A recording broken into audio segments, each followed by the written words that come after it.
anyways, guys, you already heard it. This is Marcos. Okay, he's out of he's actually close to us, Alex, San Clemente. Good. That's right. As I mentioned, he's one of two people to get the $100 million plaque from the ClickFunnels brand. Okay, there's over 100,000 users. I thought that was kind of a big deal from getting a 2 Comma Club. Okay, that's 1 million. This guy has 100 million. Okay, so that's him right there. Good looking dude on the top right. Anyways, right. He is a franchise expert, and he's actually opened up a business that helps seniors. Marcos, is that right? That's correct, yeah. He's taken it, he's scaled it, and he's opened up over 120 locations. He is the co-founder of Emyth. Yep, that's right. The co-founder of Emyth, and today he's pretty much gonna, I asked him to jump on today, and my marketing team doing the outreach. They're like, okay, Mike, we got 2 people. We got Leonardo DiCaprio, and we got Marcos. I'm like, man, DiCaprio don't got nothing on Marcos. I want to talk to Leo. Yeah. Yeah. So he's on here today, and Leo maybe next week. But anyways, he's gonna tell you a little bit about his story, open forum. But you know, everyone here is looking to get to that next level. He's gonna tell you about some of his story, and also he does have like some technical gems on LinkedIn. So, you know, Marcos, open forum. I'm gonna have some questions, but dude, the floor is yours, man, and welcome. It's just really good to see you. And then, Marcos, for you, just to give you some context, these are fitness studio owners, gym owners, online fitness coaches. A lot of people are relatively new to the ClickFunnels brand. We also have, I would say, about 10% of internet marketers that are on here, agency owners, and some people are starting their entrepreneur journey, and other people are just, you know, starting to crack that like $1 million mark, and everybody in between. So, welcome, man. Good to see you. That is super helpful. Listen, guys, thank you so much for having me. It's a pleasure to be here, Mike. Thank you so much for reaching out. I actually love what Mike does because so many of my friends are in the fitness side. If you guys look up Body 20, so the founders of Body 20 are great friends of mine. Love their model. They're the guys that are doing the vests where you wear the vest and it does the electro pulse, whatever it's called, to like activate your muscles. And they've gone through hell, right? It's been so tough through COVID. And so when Mike reached out, I was like, hey, anybody who's helping gyms, anybody who's doing that kind of stuff, dude, I'll do whatever. I'll be here. I'll talk. Like, I love what he's doing. And I'm appreciative of what you guys are going through for those of you guys who own gyms. I think, you know, what I talked about sharing today, and I'm using my computer audio. So is it okay? Yeah, Mark, you sound good, man. Okay. So I thought maybe I'd share a little bit with you guys just how we went from $0 in revenue in 2012 to doing actually 97 million in gross billings last year. And quite frankly, it's actually not that complicated of a story. And I'm hoping that you guys can get something out of it, and then, you know, answer any questions you may have. Also spend some time with you guys on what I think is one of the biggest untapped marketing avenues right now, which is LinkedIn. Be honest with you, we built a $100 million company through LinkedIn marketing. Just LinkedIn marketing. So I want to give this to you. And if you have an agency, I think this could be really helpful for you and your clientele. And maybe some of you guys are doing this already, so I'll share that with you. So is that good, Mike? And you guys interrupt me anytime, right? Just kind of interrupt me as I go through. Is that cool? Yeah, that's super cool. Marcos, before we dive into the LinkedIn stuff, could you give us just a little background? Like how'd you grow up, man? Like what's a teenager Marcos? Oh man, you want to go back there? So I grew up in Brazil, and I moved here to the States in '91. My dad got sick of Brazil. My dad is like a Brazilian redneck. He loves this country. His name is Edison, which is not a very common Brazilian name, but he goes by Ed, right? He wants to be Big Ed. Like he loves the United States. And so he had an opportunity to move here in '91, and we all moved. My mom, my dad, and my 2 brothers, we moved to Minnesota in 1991, and which is a huge shock, right? From going from Brazil to Minnesota. And we moved all over the country, and I've settled here in California. My wife is from California. That's actually my family right there, my 3 boys and my wife, right next to the ClickFunnels award, right? But that's how I grew up. And And actually, if you fast forward, I actually was in 2007. I don't know how 2007, 2008 affected you guys, but in 2007, I was a mortgage broker in Las Vegas, Nevada. And I remember like so vividly the market crashing. I remember that I had about 40 loan officers that worked for our brokerage, and all of our loans were put on hold. It wasn't like one or two. All of our loans put on hold, and I had to file bankruptcy. And actually, I lost everything. We had several homes that we invested in, and we lost those. Filed for bankruptcy, and we moved to California. And so in 2008, I had to start over. I was completely broke living with my in-laws in 2008. It wasn't fun. It wasn't fun. And I don't know how many of you guys were affected by 2008. You guys might be, I don't know, I'm 43. Many of you guys might be a little younger. But 2008, I think, rocked a lot of us. It was a tough time. You guys, anybody experienced that in 2008 with the crash? I did. I was in high school. My mom, she was a single parent. She lost her job, so it was tough. Yeah. Marcos, during that time, man, I just remember the aura around the country and really around the world. I remember seeing like the news, and it would show Vegas empty, places getting shut down, a lot of over leverage and stuff like that. I just remember just like a weird vibe. A lot of weird stuff this year, but I remember that back then. And it was very different too, because in 2008 there wasn't a rescue package. There wasn't a $15,000 to $2,000 check that they were sending out to families. It was sort of like the government bailed out companies with the idea that the companies would then help their employees. Right. But it didn't really flow back down, right? They bailed out companies, and for me, for our family, so many of our friends, it was just, there was nothing, right? And so this pandemic has been such an interesting second recession to live in, because it's very different. Where we're bailing out families as well as companies. So it's a really weird to live through both. I think for all of us, we're living through a time that like they'll talk about in history. They talk about World War II. They talk about World War I. They talk about the Great Depression. Guys, they will talk about our time that we're living forever. Like, it is a crazy, crazy time right now. It's ridiculous. And Marcos, before the crash in 2008, were you crushing it? Were you living good? Were you coming up on your Yeah, because you made so much money doing loans, right? The pay that you'd make on a loan, you'd close one loan, and you can make anywhere between $5,000 to $20,000 on one loan. Yeah. And so we had 40 loan officers that worked under our brand, and I mean, we were doing hundreds of loans. We were doing amazing, right? And actually, it was so funny because we were doing so well, and you think that you're the reason, right? That you have figured something out, that you're like amazing, and I remember, it's so embarrassing, man. I remember sitting down with my dad and going, "Dad, I figured it out," like, so cool. I'm young, I figured. My dad was kind of looking at me like, "You punk," like just wait, But he's always been very loving and very supporting. But I remember that conversation and just today being embarrassed by thinking it was me, and it was the economy. Right. Now, yeah, we worked hard, but it was just so much easier to make money. Yeah. I bet, man, it's like, man, I hit the freaking oil. Yeah. Like, we're good. Like, you're probably telling your wife, like, yeah, we made it. And then boom, the price. It was easy. So what happened I'm thankful for that. I'm thankful for leaving Las Vegas, driving. I had one truck left, and I remember that I told my wife, we need to leave today because I don't know when the repo guy will come. So, like, pack the truck. We got to drive to California to go live at your dad's house. It's so embarrassing. And like, but I'm so thankful for that. I'm thankful that actually happened, because I learned so much from that failure. I'm super thankful for it.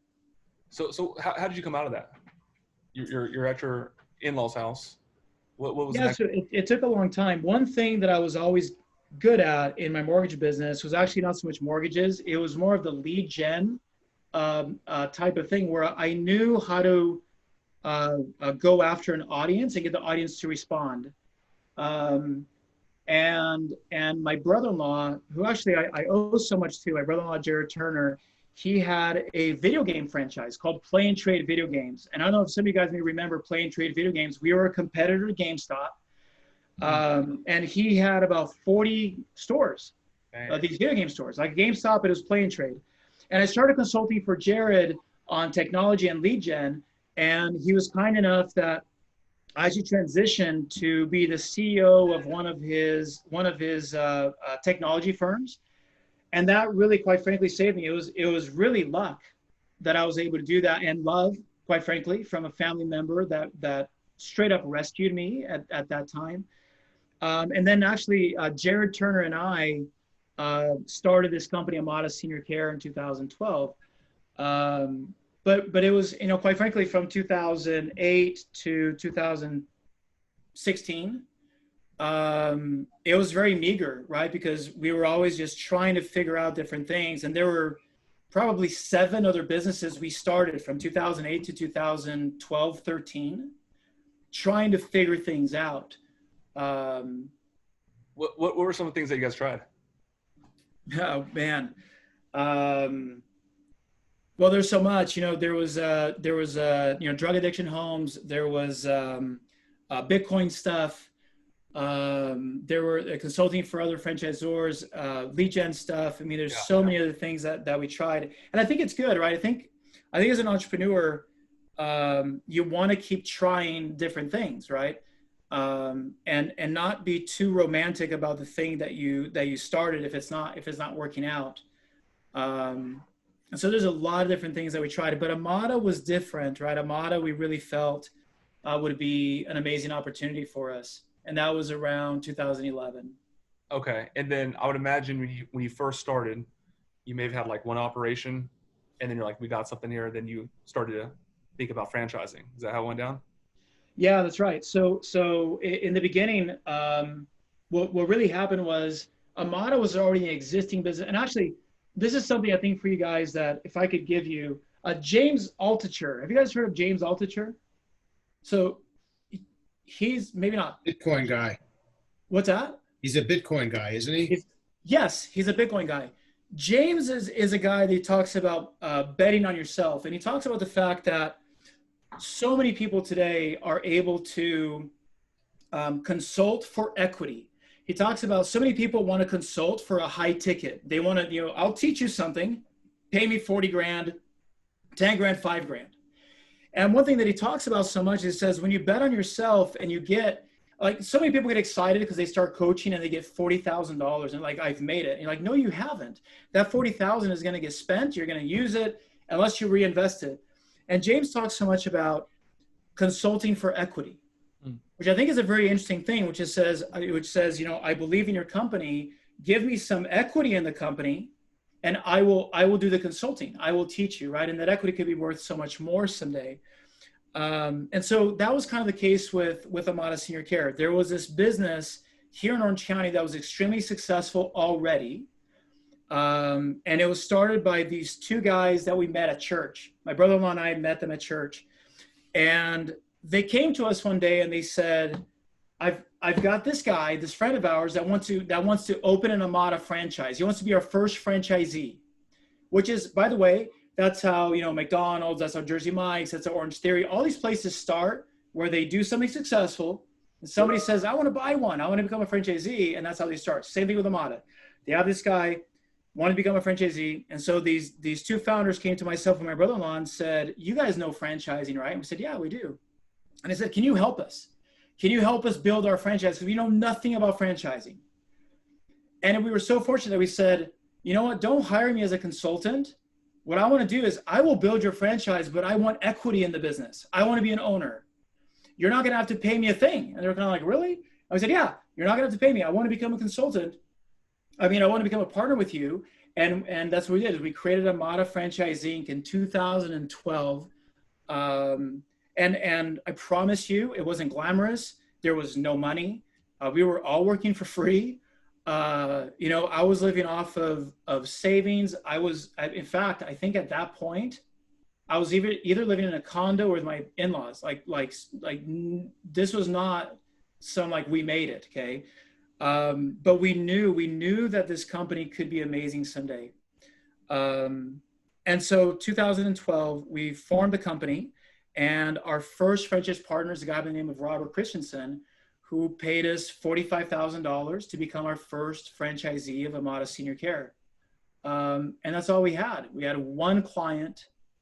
And we looked at each other. It was so funny because I remember looking at each other. We were celebrating. Robert came out. He was actually a friend of ours already. We knew him from before. And we were celebrating. And then, Jared and I kind of looked at each other like, now what? How are we going to find franchisee number 2, number 3, number 4, number 5? And I don't know how many of you guys have agencies or how many of you guys have coaching and things like that. And you get to that point, right?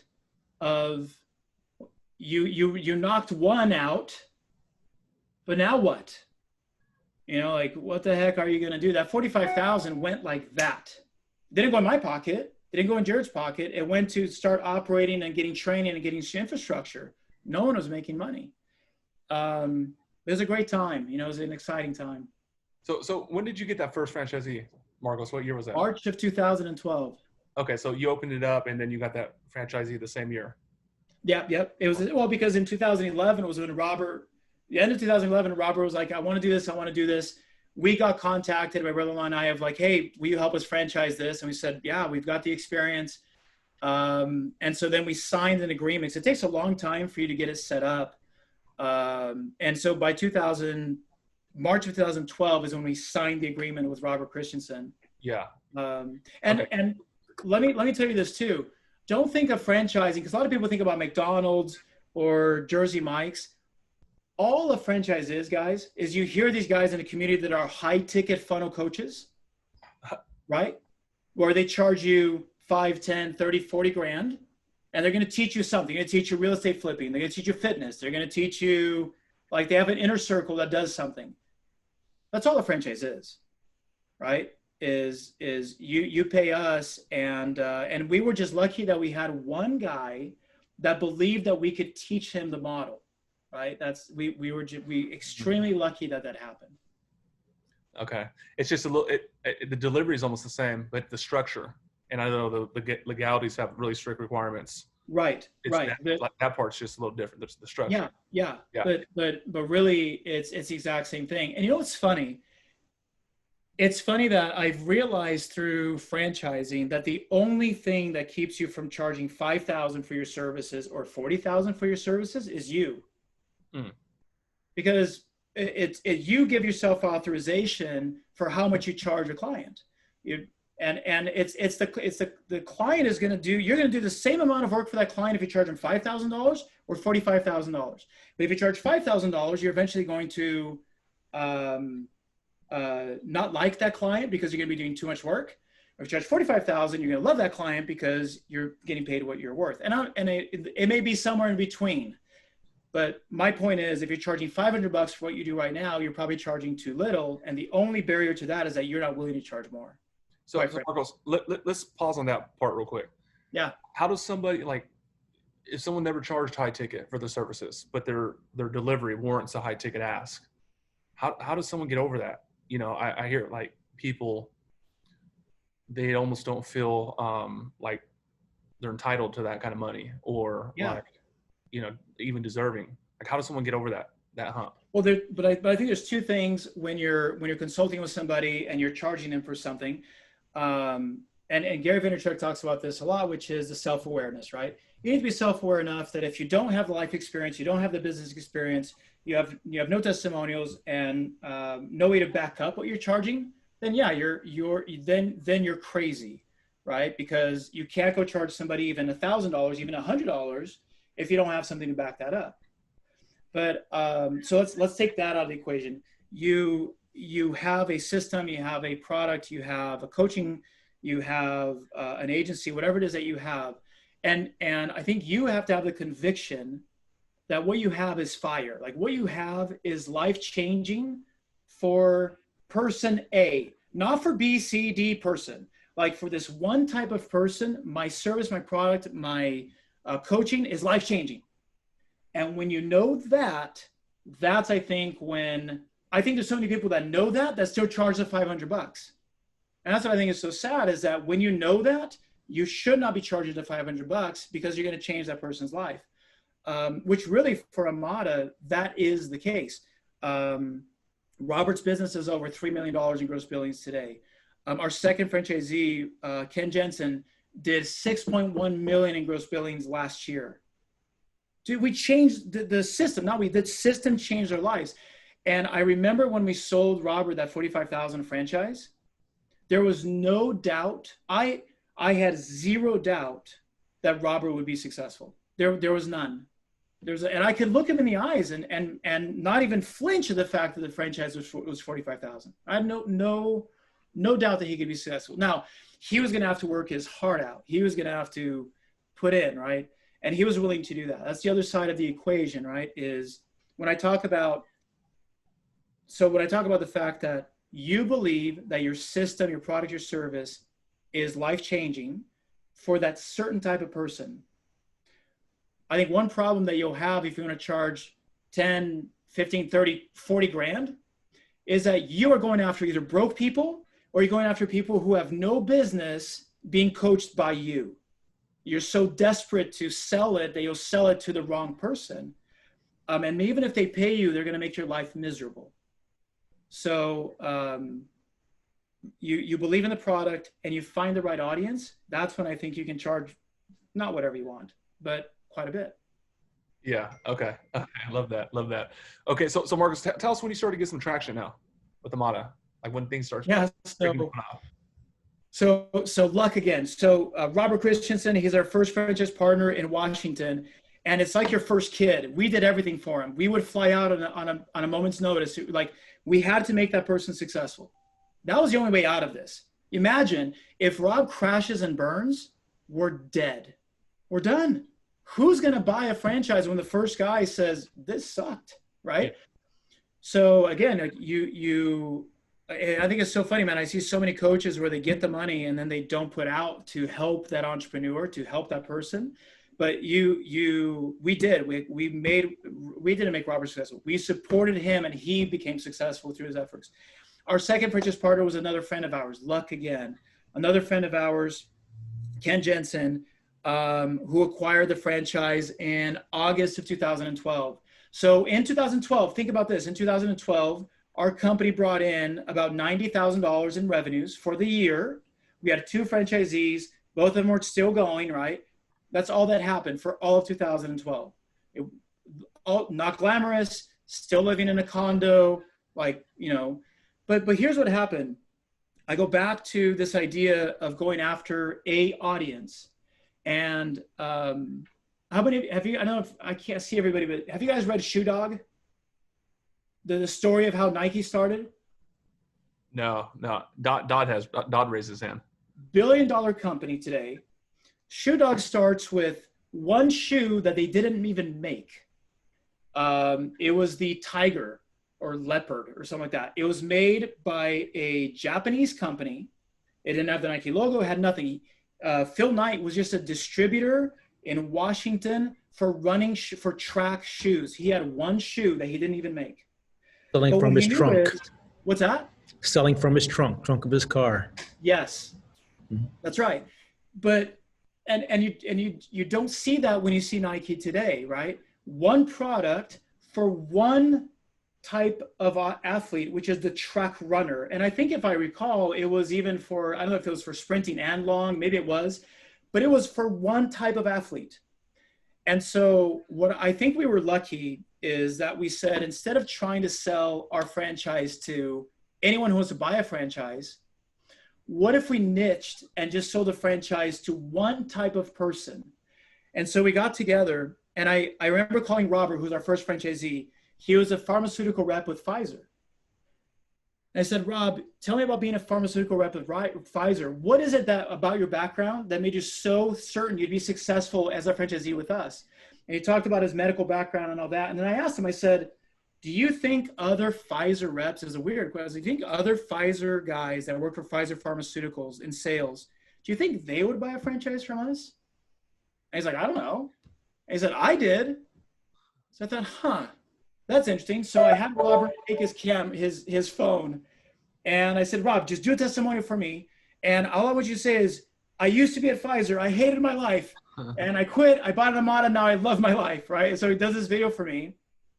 And I thought, I wonder if I could get this video to other people who work at Pfizer, or to other people who work at Johnson & Johnson or Abbott or Medtronic, or all these firms that sell healthcare.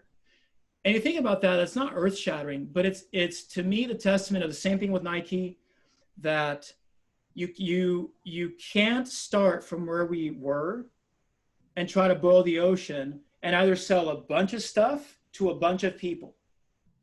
And so traction started where we thought, let's take this testimonial and let's get it in front of people just like Robert. It's all we have. It's all we've got right now.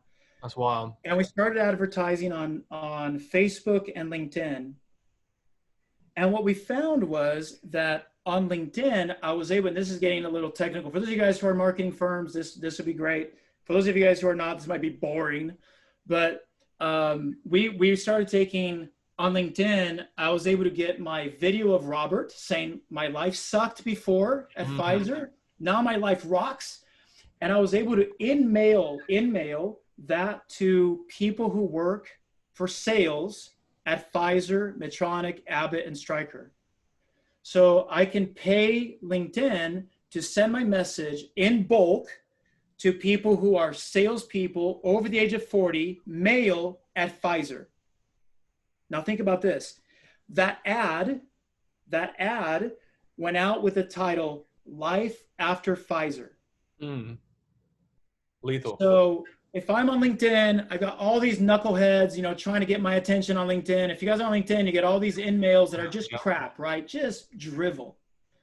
But all of a sudden, this dude in Michigan who's been working at Pfizer for 20 years is thinking about what is he going to do with his life, gets an in-mail that says Life After Pfizer. If you work at Pfizer, are you going to open that? Oh, hell yeah. Of course. You're going to open that. And then the body said, hey, Mike, I love your background at Pfizer. In fact, my very good friend Robert was a Pfizer pharmaceutical rep. I want to share a message that he has about our business. Like, that simple. And that is where we started to get traction, because other folks just like Robert identified with Robert, and our conversion rate, our open rate still today is over 70%. Over 70% of the in-mails we send out get opened. That's like email marketing back in the 90s. Yeah, that's Marcos, that was one of the first things we talked about. Back in the day, AOL, you got mail. You would hear you got mail, you're like, shit, who emailed me? Like, you know, and then we're talking about how marketers ruin everything. They ruin the email, SMS. Yes. Now it's like freaking YouTube. That's super hot. You're like, Mike, I don't know why, marketing, you guys don't really drive like the LinkedIn thing. Use it as an organic platform. Then you're talking about what you're talking about now, how you use it in the 70% open rate. Now, this is paid. So I create content on LinkedIn. I don't do a very good job with the organic side, quite frankly. But I pay LinkedIn to send in-mails in bulk to a certain profile.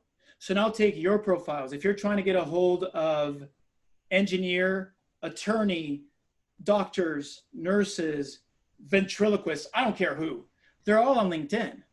And what you can do is you can say, send my message to only people who sell for IBM, who have been in the professional industry for over 20 years, or military who have just got out of the military, who are officers, or fitness who are coaches or own a gym, and send this message to them. It's better than any email or pay-per-click campaign or Facebook. It's unbelievable right now what you can do in that platform.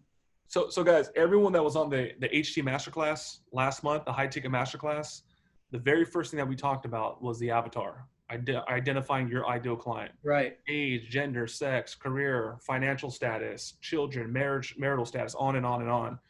So Marcos didn't use that word, but obviously he knows, what the avatar is. Yeah. Like he said, that was like one of the first things he did. Like he went niche within the niche. It wasn't sales reps. It was like Pfizer. And he drove that sucker deep and, started to crush it. Now, yeah. Well, I'll tell you this too. One thing I think that happens when you do that niche is that you fatigue too fast. People leave their niche too fast. From the time I started advertising to the first guy that bought an Amada was 6 months. That was 6 months of ads, of leads coming in. I'm spending money. In fact, now it wasn't just my brother-in-law and I, it was my brother-in-law and I and these two guys, right? We're a company of 4 people. And they're looking at me going, hey, your stuff isn't working, dude. You've been advertising. We were only spending, by the way, we were only spending like $2-3 grand a month if I was lucky. Some months it was $1,000, some months it was 2, some months it was 3. Like no big budget here, guys. Like we weren't killing it. And so, but the thing about your niche is that what you need to identify is the response, the open rate was high. The response was coming and people were attending my webinars. I just couldn't quite sell them yet. But I knew that if I could just keep improving the process of increase open rates, increase open email, increase participation in my webinar, that when I had conversations with these folks, they were paying attention. They were like, wow, this is really interesting. So I'm so glad I didn't quit, but it took me 6 months. So Marcos, this was you? This wasn't like an external agency doing this for you? No, yeah, it was an external agency. We did it ourselves. We couldn't afford anybody. I had $3 grand to pay for the ads. I didn't have another grand to pay an agency, or whatever, right? So I had to use all my money to build it. And so, and what's funny is we would do like offensive ads. Like we would do ads like Life After Pfizer, and that was the title. And then in the body, we would say, I promise you your boss doesn't want you to see this because you're going to find out that you can make a lot more money if you left. And then I would get the actual, sometimes I would go to like a regional manager and they'd send me hate mail going, stop recruiting my people. Right. But we wrote, like guys, we probably wrote in 2012 and 13, hundreds of different copies, because every day we would look at, oh, this one opened way more than this one.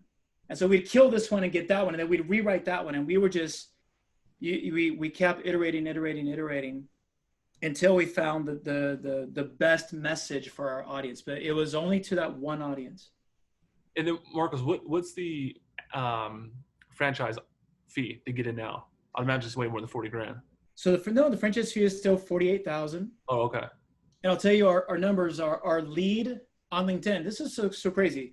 We're generating leads on LinkedIn for about $50 a lead on LinkedIn. Like people say LinkedIn is expensive, and it is if you use it wrong. In-mail marketing on LinkedIn is getting us about $50 a lead. We generate about 90 leads a week. And we close, our closing is about, it costs us about $7,000 to close one franchise. So a $7 grand investment gets us a $48,000 franchise fee. It's great, right? Yeah. We'll do that all day long. And now it really is an engine, right? It's that drip going, boom, boom. Yeah, producing. Yeah, it just goes. How big is your corporate team now? Like your in-house team? About 20. Okay, I got you. It's not, franchises are interesting because you don't need a large corporate team because all the locations are independently owned, right? Yeah. It's about 20 folks. Okay, I want to hear more about the LinkedIn, but I kind of want to find out, just kind of tell us about some of your habits, like when you're waking up, what you're consuming, like what keeps you going, you know, maybe some of the disciplines and habits that you have. What does that look like? Your day to day, man. Gary Vaynerchuk came and spoke at an event that I was at, a franchising event, and somebody asked him that very question, like, what's your morning routine? And he goes, listen, man, I take a shit in the morning and I get out of my house as fast as I can. And that he's like, that's it. Like, he's like, I've got no routine. I just try to get to work. And I thought it was really interesting that he said, sorry for the swear word there, but as a quote, I'm actually fairly undisciplined. I don't work out very often. I do and I don't. What drives me, quite frankly, is my boys. I want to spend as much time as possible with my boys. That's so if it means that I can spend more time with them, then I'm going to do it. So the businesses I get involved, the time I spend away is for those kids. But But so then, you know, to bring it back to, I think what made me good at reaching an audience is not, it's a discipline to keep going after that one audience and not getting tired of it. And figuring out what makes that audience tick. I love it. I love figuring out what type of copy will punch my audience in the face. And when I'm able to do that and I get a lead that was $80, and now because I punch them harder, my lead goes down to $50. It's all economics here. You write great copy, not just to make people think you're a great writer. You write great copy to drive your cost of acquisition down. Yeah. And it's such a fun chase to build an audience. And so that drives me. I love that. I love building audiences and figuring out how to more economically reach them. Yeah, you had that marketing hat though early on, even back in like 2007.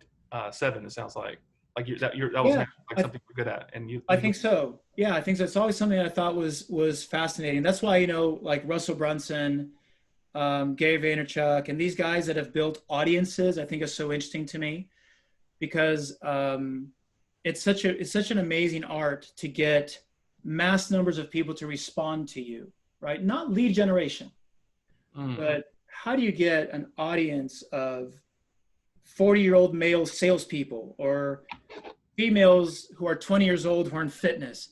Like, how do you get those people to follow you and listen to you and buy from you? It's an amazing art. It's an amazing art. Yeah, it's wild, man. It's wild. You know, I'm starting to get my audience going. These guys heard the story, but I'll go down to the beach sometimes, walk around with my 9-year-old, my wife, and people will come up. They're like, "Are you Mike Barron from Instagram?" I'm like, "Yeah." So no way, that's cool. Do a walk off, and I'm like telling my wife, I'm like, you know, I'm trying to tell you, I'm a big deal out here. You know what I mean? Yeah. You know, it's wild, dude. Running people in the elevator, just people from the internet. It's super cool. Yeah. So, what about? Okay, so you said you said the word lucky. Yeah. How is luck real, or is it like the more in your alignment, the luckier you get? Like what does that mean, lucky? And how do you get lucky? I don't know. I'm not actually a very religious guy, other than my children and my wife, you know, point to the fact that there is a higher power. So when I think about luck, it's just I think if you work extremely hard and you keep showing up, that you'll get lucky. I don't think there's any way to escape that, as long as you keep trying different things. And I'll tell you, I actually was unlucky for a few years after 2008, because my failure affected me so much that I stopped kind of believing in myself. In fact, my wife and I talked about this. I think my wife started believing in me as well. I think it's normal. Like, you know, I'm not mad at her about that. It's just how it was, right? Because I took it so badly, and I thought I was such an idiot for failing. And I think there was nobody back then that could shake me and say, dude, like, people fail, like businesses end, like, this is normal, right? And that was probably the period of time in my life that I was most unlucky, because I didn't believe in myself and I stopped showing up, right? And I was just kind of going through the motions, and it took me, gosh, I don't know if it was like a year or two where I was down in the dumps. And so I think luck does follow your belief in yourself. And if you believe in yourself, then you're out there working hard, right? But I think you've got to stay out there, and you've got to keep working. And then the other thing about luck is, I heard Tony Robbins say this. He said that we overestimate what we're going to do in a year. Like, we got this 12-month plan. We're like, I'm going to do this, I'm going to do this, I'm going to do this, I'm going to do this. Yeah. And what ends up happening is none of that gets accomplished, and we get depressed, and we stop trying, or it doesn't work like we thought it would. But we underestimate what we can accomplish in 10 years. And if you look at the story I just told you guys, 2012, 2013, 2014, 2015, 2016, slugfests, where I almost quit the business many times. Right? I'm going to go do that. I'm going to do this franchise. I don't know.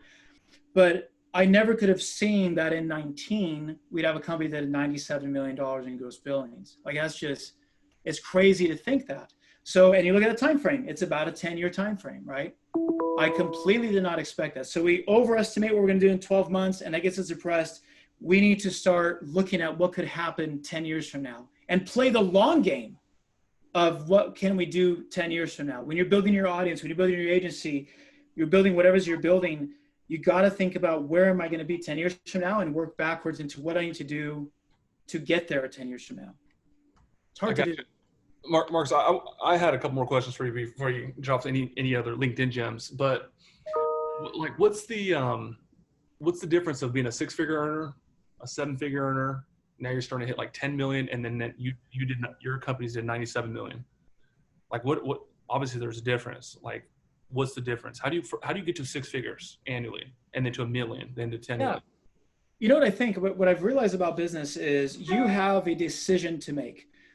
When you're making money, very simply, you're either going to take the only difference between a 6, 7, 8-figure company, because that's what you're building, right? The only difference between those two is one of them generated revenue and spent the revenue, and just, whatever you made out of the money, you bought boats, you bought cars, you bought stupid stuff, and you gathered all this crap. You bought big homes, or you bought a nice home, and instead you didn't take that money and reinvest into your business. I know this is probably simplistic about your business, but you will never go from $1 million to 3. If you're at $1 million, you think you've made it, because you haven't. $1 million businesses are great. I mean, don't get me wrong, that's awesome, but you haven't made it. As a matter of fact, $1 million business will sell for a very low multiple because you haven't made it. A $10 million business is going to sell for a high multiple because somebody wants to buy that because you've made it. There is a system, there's a process, there's revenues, there's relationships, there's contracts. But the only way you ever get there is if you take your money, don't spend it on stupid stuff, and reinvest it into your business and hire people and build infrastructure and build systems. That's it. Right? There's no other craziness to it. I don't think it's morning secrets or that I do yoga, or stop buying stupid stuff and reinvest it into your business, and go hungry for those first, seriously, 3 or 4 years. Be willing to go hungry for 3 to 4 years where you don't make money. Guys, we're talking like 20, 30, maybe 40 grand in salary for me for those first few years. So that's wild. So Marcus, are you today like conservative with like treating yourself? Yeah, I am. Yeah. My wife and I are kind of depression kids. And this comes from the fact that we lost everything in 2008, and we knew it wasn't necessary. I didn't have to lose everything in 2008. We were making the money and we were just spending it. We lived so lavishly. And so we've realized that, like, I drive my dream car is a Ford Transit. The Ford Transit is like a 15-passenger van. And I put all our surfboards in there and we go to the beach. Like, my wife and I both don't have expensive tastes. Like, we're so excited to build. What's your daily driver? That's it. I drive a Ford Transit. Wow, man. Wow. I drive a Ford Transit, 15-passenger. Like, a lot of times people think I'm a delivery truck. Yeah. But it was kind of cool. Is I've got it all I've got a surf rack on it, a bed rack, and a ladder, and like, so I love outdoors. I love going out with my boys. So like I said, what drives me, but no judgment. I'm not saying don't go buy a fast car, but buy a fast car when you've built the type of business that is sufficient, that has a system, and then go buy your fast cars. Go buy the boats. Go buy all that, right? No, that's not a judgment. It's just what drives me is going surfing with my boys. I told my wife last night I wanted a Lamborghini. You just crushed that, man. I'm sorry. Is she on? I hope she's not on. She's gone. Don't show her the video to buy the Lamborghini. Dude, I shit you not. I told her that last night. I was like, yeah, she's in man. Okay. We'll wait. But listen, buy the Lamborghini, or lease. Well, even that, but just know that it's money every single month that could be going toward an employee, toward a marketing campaign, toward something else to make you even bigger. Yeah. And my opinion is, I really think that I don't know. I'm in my office here. Like, nobody gives a crap what you're driving. Nobody cares if you have expensive watches. You know, no one bought our franchise because, you know, we drive fast cars. So I think that's the only difference between companies that become, you know, multi-million and companies that don't. Thank you, man. I got one more thing for you. So for one of two people to do the 100 million with ClickFunnels, yeah, you're like very humble. Okay, I don't know if you feel that way, but it feels that way. You're like very down to earth, and it's refreshing. I felt that when I spoke to you on the phone. I'm like, man, this guy really knows his shit. But he's like really a nice, good dude. So I want to ask you about like your ambitions, like your dreams. Do you feel like you're like, you know, super ambitious and want to do all these amazing things? And if so, how long have you had that? Like, did you have it as a kid? Did you find that? Can you tell me a little bit about that, or tell us? Yeah, I guess, you know, I was expelled from 2 schools as a kid because I was so ADHD, so crazy all over the place, and teachers couldn't handle me. So I was expelled from like 2 middle schools, which is crazy. The first thing you said is I think that sometimes you can be in a world of coaches, trainers, and speakers, and there's so much attention to lifestyle, right? And people identify with the Tai Lopez because of the fast car, and you start to, or the attitude. And I think there's a sometimes a wrong attachment to success comes with attitude and a fast car. And if you talk to entrepreneurs, like one of the guys that I respect so much is a Fubu founder. Damon John. Damon John spoke one time at a conference that I was at, and he's one of my favorite speakers of all time. Damon is that guy. Damon talks about he was a server at Red Lobster, right? And how we went through, you know, decades of not making it, even with Fubu, right? And how long it took. And I've never met him, but I know that if you meet him, it's not going to be about an attitude or a fast car, or he's going to be just a down-to-earth cool dude, because he has spent his life building companies that have afforded him a lifestyle. He hasn't built a lifestyle to get people to pay him money. It's like, it's a different thing, right? He is building companies. And I got to tell you, when you're building companies, it's not glamorous. It's a lot of times not fun. It's a lot of times going hungry. It's a lot of times not going on vacation, you know, not being able to give the best to your kids because you're slinging away at building companies. And I think that's the background I come from. So again, what motivates me then is I do love audiences, and I love building companies. That startup phase of building a company, I think is so exciting for me. So actually right now for me, the idea of now building multiple companies after Amada really excite me. I think that'd be really fun. That's awesome, man. And then when you were a young dude, teenager, 18, 19, did you have big dreams and goals at that age? Yeah, but they're probably not realistic, right? Yeah, I was, I think I was. I think I've always been very optimistic in whatever it is I was doing. But I think one thing in my younger was that I also, I think, was in too much of a hurry. And it took until my late 30s to realize that you have to slow down a little bit. In fact, I have a friend of mine that's my age, and it kind of goes from company to company to company, idea to idea to idea. Yeah. And what I've seen is that he's really struggled to make a big impact because it's kind of always on to the next big thing, right? And I'm not so sure that that really works. I think if you look at the most successful entrepreneurs out there, they slug it out in a concept, right? A business that they become really good at. And we're talking 10 years, right? That it takes for you to get there. But I didn't learn that initially. I think I bounced around to a lot of things because I thought I was going to become a millionaire like next month, right? It's like, right. This is the thing. This is the thing.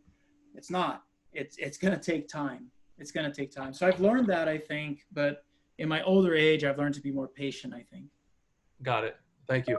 Marcus, any other gems, bro, you have on the LinkedIn stuff, man? Any other stuff you want to share on that? Listen, it's nerdy stuff, guys. Just please go into LinkedIn and just learn the marketing side of LinkedIn and learn what's possible in there, because it's the one platform marketers have not ruined yet. Evidenced by the fact that when you are on LinkedIn, you are not being fed good content. You're not getting good in-mails. When was the last time you opened an in-mail on LinkedIn? You're like, wow, this is targeted toward me and it's really great. Because everybody sucks on the platform right now. You have an incredible opportunity to take that platform, one platform. Don't worry about, well, I mean, it depends on your business. Instagram, Facebook, those are so attacked all the time. LinkedIn is so wide open, but you need to go learn how to advertise on it and how to reach people. And I don't care who your audience is. I promise you this. I don't care who your audience is. They're on LinkedIn. I don't care who it is. Name me an audience. They're on LinkedIn. You just have to go reach them. And you don't need a lot of money. You don't need a lot of money to start. Good deal. Guys, before we let Marcos go, do you guys have any questions for him? There you go. Natasha. Yeah, I got a question. So back to your franchising. So I'm nowhere near that stage in my business yet, but I've thought about possibly franchising, but then I tend to worry about if I franchise, if I need to trust, like, do I trust the people who franchise the other location to hold true to my brand and to my cause? Since I'm not like in that location the entire time, like, do you worry about that, or how did you? Yeah. How do you worry about your brand or anything? What's your model? I'm a wow. Let's try that again. Okay. I am a personal trainer, and my brand. I want to open a mega gym. Okay. But my gym is a second chance gym. So it's basically your second chance to achieving not only your health and fitness goals, but your goals for yourself. Yeah. Like addicts and like everyone that the society deems as rejects, that's who I want to focus on. I love that. So, and what your name is? Natasha. Mm-hmm. Don't worry about that right now, because so if you're going to open one gym, now if your goal is, I want to open that one gym and I want to be this operator that runs that one gym for the rest of my life. I don't want to open more. I don't want to become an entrepreneur of more gyms. Then you're good. But regardless of how if you are the other person that you want to grow, you're either going to grow with employees who you're going to have to trust, who are going to open those other gyms, or you're going to have to trust franchisees who are going to go open those other gyms. So the equation is there no matter what you decide to do. So then how do you do that? Employees or franchisees is you design a system. So a system is much harder to screw up than if you just hand somebody a half-baked business. The franchises that fail, sometimes it's the wrong entrepreneur that they sold the franchise to. Like, you sell your gym to, I don't know, like somebody who shouldn't be there, like an engineer or a scientist, who's not really supposed to be an entrepreneur. Right. And that person can screw it all up. But really what the problem is that you yet don't have a baked system that tells them exactly like which dumbbells to buy, where to put them, how to lift them, like exactly what the workout's going to be, exactly what the outcome is, what the contracts look like, what the pitch to get them to sign a contract is. Like, you got it so baked that somebody can go in there and run it exactly like you want it. And by the way, if they don't, you have recourses to get them out, right? Okay. And you have that with a franchise and you have that with employees. What's wonderful about a system is if you have employees in that location that don't follow your system, you fire them. But if you don't have a system, you don't even know what to fire. You don't even know what to look for. Right. So what I tell you is, I love that you're thinking about that, but first get your model down to a science, a system that is super replicatable. And that's going to take you time. Don't even think about franchising or opening another location until, a few years of opening that. Get it perfect. And read Emyth by Gerber. The Emyth is a fantastic book that talks exactly about how to take your business from just an idea to a system. Which goes back to the idea of like, your system is going to take money to build, so you can't go buy stupid stuff. Building systems cost money and your time and your sacrifice, but they're the most valuable thing you could ever build. because then you can replicate it over and over and over again. That's how you make it. Okay. Todd has a question. Yeah, Marcus, what's your funnel system like? Is it a lead gen, webinar, appointment funnel? What exactly? Yeah, great question. So it goes from, the majority of our leads are in mail. They open the in mail, and LinkedIn then serves them a form right inside of LinkedIn that already has their name and phone number in it. They just have to click, I want more information. So some of them I send to my ClickFunnels landing page, but some of them I just let LinkedIn get that lead for me. So now all leads come, and then we invite them to a webinar. I have 2 full-time employees that call all the leads that come in when they come in, but only to invite them to a webinar and actually do that webinar. Something about consistency. I do 2 webinars a week live. I've done that for 7 years. Wow. 2 live webinars a week. I've tried simulated live. I've tried live, but not really. I've tried recorded. And just hasn't worked. I learned that from John Lee Dumas. John Lee Dumas is a guy that's a podcasting. EO Fire. EOF, yeah. Yeah. So John and I had my, speaking of buying stupid things, I had my boat down in San Diego for ClickFunnels, and I invited John to come on. And so John and I hung out. It was really cool. And he talked about consistency. He said to me, I do, he does a live webinar like every week or every 2 weeks. He used to do it, and he's done it for like years and years. John Lee Dumas, the guy's amazing. He does a live webinar. So I thought, wow, that's kind of interesting. And that was back in 14 or 15, or I can't remember when I met him. And so I've kept that. I do. So all those people get pushed to a webinar with me, and not to exalt myself, but I think the idea of, if I'm going to pay $45,000 for something, what I believe is I want the front of the funnel to be with somebody that I deem important. So it's join our webinar with the co-founder of Amada Senior Care, Marcos Moura. So that conversion has improved, as opposed to having, I have a VP of sales, I have a marketing manager who could do the webinar for me. But I found that my conversion rate is higher if it's a co-founder. I'm not saying I'm important, but they think I'm important. And so then I do an hour webinar, and that's when I really hook. I've done the same webinar for 7 years. It's the same stinking, I could do it in my sleep. Actually, amazing. I did it today at from 10 to 11. I was on that webinar right before I joined you guys. Wow. The slide deck hasn't changed for like 5 years. What's the call to action after the webinar? Okay, so then the call to action after the webinar, oh guys, I have a call at 12, I've got to run. So the call to action for after the webinar is to then join us for a Q&A with our VP of training. So our VP of training then does another webinar with them. It's very soft. We keep it very, very soft because hang on, let me tell these guys I'm on my way. Because we don't need to hammer people on the head, because we have the right audience.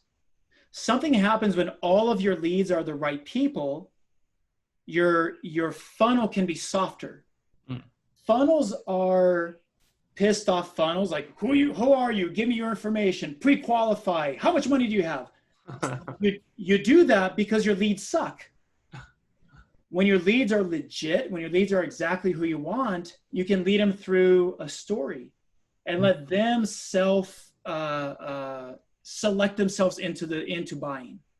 I think that's a really important thing. Marcus, go do your thing, man. Behalf of the group, appreciate the hell out of you.